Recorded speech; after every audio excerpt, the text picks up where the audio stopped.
जनता party जिंदाबाद जिंदाबाद जिंदाबाद सुनील सोरेन जिंदाबाद जिंदाबाद जनता पार्टी जिंदाबाद जिंदाबाद जिंदाबाद सुनील सोरेन जनता पार्टी जिंदाबाद जिंदाबाद जिंदाबाद सुनील सोरेन जिंदाबाद जिंदाबाद जनता पार्टी जिंदाबाद जिंदाबाद जिंदाबाद सुनील सोरेन जनता पार्टी जिंदाबाद जिंदाबाद जिंदाबाद सुनील सोरेन जिंदाबाद जिंदाबाद जनता पार्टी जिंदाबाद जिंदाबाद जिंदाबाद सुनील सोरेन जिंदाबाद। नमस्कार, आप देख रहे हैं द न्यूज़ पोस्ट। मैं हूं पंचम।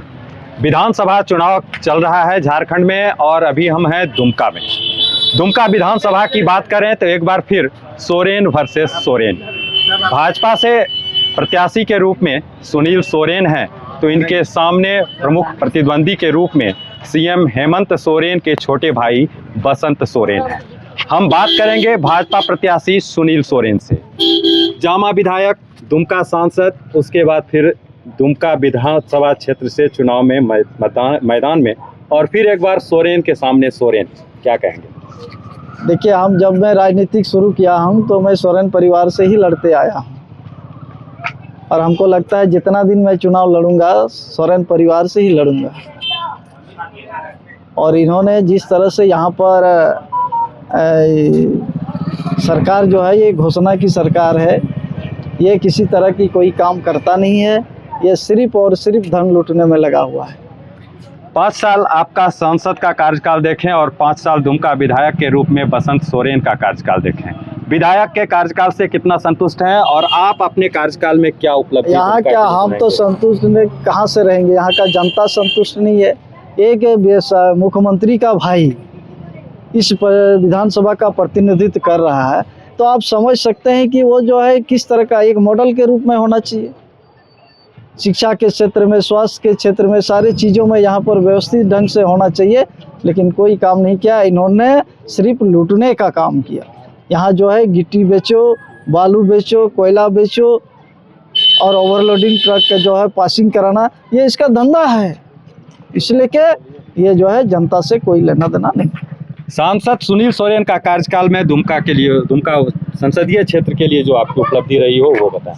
देखिए, यहाँ पर जब मैं यहाँ 3 साल का सांसद रहा, 2 साल हमारा कोरोना में पाल हो गया। हम पहला जो है 20 ट्रेन को हमने यहाँ पर ठहराव करने का काम किया, जबकि आज तक का कोई सांसद इतना काम नहीं किया। मैं करके दिखाया है। 20 गो ट्रेन लाया यहाँ पर। आप रेलवे स्टेशन को देखिए, वहाँ जो है रेलवे स्टेशन बन रहा है, उसका कायाकल्प हो रहा है, सौंदर्यीकरण हो रहा है, चाहे वो जामताड़ा का हो, चाहे विद्यासागर का हो, चाहे वो दुमका का हो।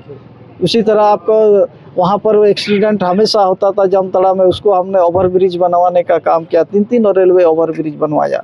ये सारे चीज़ें जो है 3 वर्षों में हमने करके दिखाया है। और निश्चित रूप से हमने एयरपोर्ट को भी पूर्ण कराया, लाइसेंस भी दिलवाया। भले चालू नहीं कर पाए लेकिन उसको भी हम चालू करवाने का काम करेंगे। और दुमका से जो है दिल्ली के लिए ट्रेन भी, उसको भी हम चालू कराएंगे। बांग्लादेशी घुसपैठ का मुद्दा कितना बड़ा मानते हैं? ये बहुत बड़ा मुद्दा है झारखंड के लिए, खासकर संथाल परगना के लिए बहुत बड़ा मुद्दा है। क्योंकि ये सरकार जो है हेमंत सोरेन की सरकार, उसको संरक्षण दे रही है। निश्चित रूप से भारतीय जनता पार्टी की सरकार आएगी तो हम जो है उसको चुन चुन करके बाहर निकालेंगे बांग्लादेशी को। झारखंड में अगर देखें तो युवा हतोत्साहित हैं, निराश हैं, उन्हें रोजगार, नौकरी नहीं मिल पा रही है। क्या कहें? देखिए, यहाँ पर हमेशा उन्होंने युवा को ठगा है, किसानों को ठगा है, पेपर लीक हो रहा है। माने सरकार नाम का कोई चीज़ नहीं है। जो स्टूडेंट के साथ, नौजवानों के साथ, लाइफ के साथ उन्होंने खिलवाड़ किया है। अब की बार उसको सबक सिखाने का काम करेगा। सुनील जी, अगर आप जीत जाते हैं तो प्राथमिकता के तौर पर दुमका विधानसभा के लिए 3 ऐसे कार्य बताएं। देखिए, यहाँ पर हमारा प्राथमिकता है कि यहाँ मिनी सचिवालय बने। हमारा जो है यहाँ पर जैसे हमारा मालगढ़ा है उसको जो है कहीं और हम शिफ्ट कराएं। हमारा हाई कोर्ट का बेंच यहाँ पर स्थापित हो। ये सारे चीज़ें, बिजली, पानी, ट्रैफिक व्यवस्था, ये सारे व्यवस्था को ठीक ठाक हमको करना है। लॉ एंड ऑर्डर, ये सारे व्यवस्था जो है इस पर हम जो है प्रयास करेंगे। तो आप सुन रहे थे सुनील सोरेन को, जिन्होंने स्पष्ट अपनी बातों को रखा और 5 वर्षों के विधायक के कार्यकाल से लेकर अपने 5 वर्ष के संसदीय कार्यकाल का भी तुलनात्मक रूप में उन्होंने प्रस्तुत किया जनता का मिजाज क्या होता है यह 23 नवंबर को पता चलेगा। द न्यूज़ पोस्ट के लिए दुमका से पंचम कुमार झा।